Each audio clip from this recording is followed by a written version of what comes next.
এই মুহূর্তে সবথেকে গুরুত্বপূর্ণ খবর।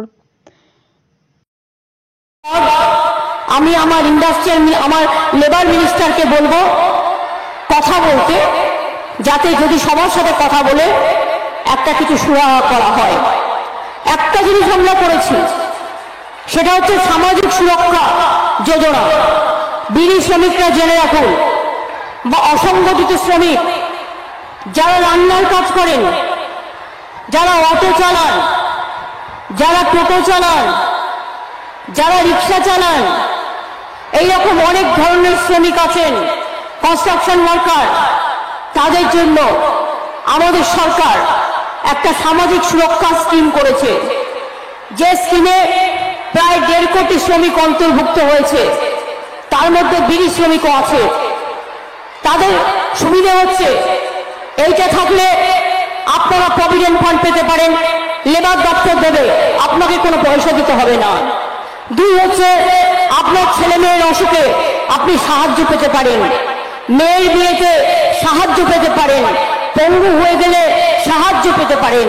এই কাজগুলো ইতিমধ্যেই আমাদের সরকার একটা করেছে, সামাজিক সুরক্ষা যোজনা। সবাইকে আপনাদের বলবো, সামাজিক সুরক্ষা যোজনায় যাদের নাম এখনো লেখানো হয়নি তারা নামটা লেখান।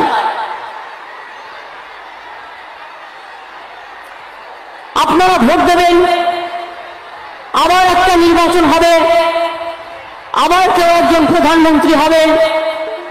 নির্বাচন আসলে মিথ্যে কথা, ঝুড়ি ঝুড়ি ধাওতা, নানা রকম করা হচ্ছে। আজকে আপনাদের এখানে মিটিংয়ে আমি বলে যাই, যেদিন ফার্স্ট ফেজের ইলেকশন হলো, সেকেন্ড ফেজের ইলেকশন হলো, আমরা প্রত্যেকেই ইলেকশন কমিশনের সূত্র ধরে সব সংবাদ মাধ্যমে লিখেছে কোথায় কত পার্সেন্টেজ ভোট হয়েছে, এবং ইলেকশন দপ্তরও সেটা জানিয়েছে, এবং কোথায় কোথায় ভোটের ড্রপ আউট হয়েছে।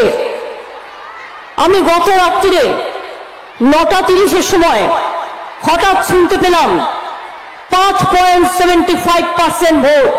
যেখানে যেখানে বিজেপি কম ভোট পোল হয়েছিল সেই সব জায়গায় হঠাৎ করে ভোটটা বাড়িয়ে দিয়েছে ইলেকশন কমিশন, একটা নোটিশ জারি করেছে। আমি বলবো, নাগরিকদের সন্দেহ দূর করবার জন্য ইভিএম মেশিন কারা তৈরি করেছে, ইভিএম মেশিনের চিপ কারা তৈরি করেছে, এই সংখ্যাটা বাড়লো কি করে?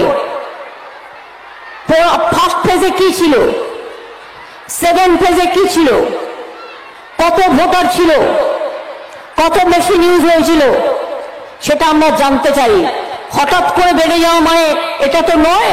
প্রায় 19 লক্ষের মতো ভোটার মেশিন মিসিং আছে অনেক দিন ধরে। বিজেপি শাসিত রাজ্যগুলো নিজের ইচ্ছা মতো লোকের ভোট পাল্টে দিয়ে নিজেদের মেশিন ঢুকিয়ে দিচ্ছেন।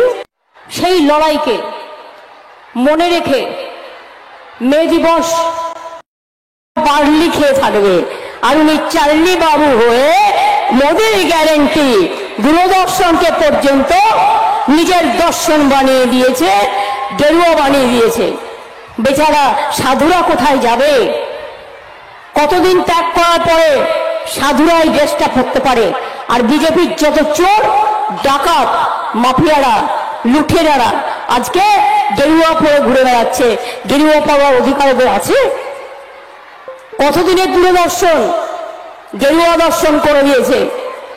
ট্রেন লাইনগুলো করে গিয়েছিলাম আমি, আর আজকে ট্রেন লাইনগুলো পর্যন্ত গেরুয়া করে দিচ্ছে, দেয়ালগুলো গেরুয়া করে দিচ্ছে, ইন্ডাস্ট্রিয়ালিস্টদের বলে দিচ্ছে নতুন বাড়ি তৈরি করলেই সব গেরুয়া করে দাও। এমনকি আর্মি কোয়ার্টারগুলো গেরুয়া করে দেওয়া হচ্ছে। খুব দুর্ভাগ্যের ব্যাপার। মনে রাখবেন, দেশটাকে যদি বাঁচাতে হয়, এবারের লোকসভা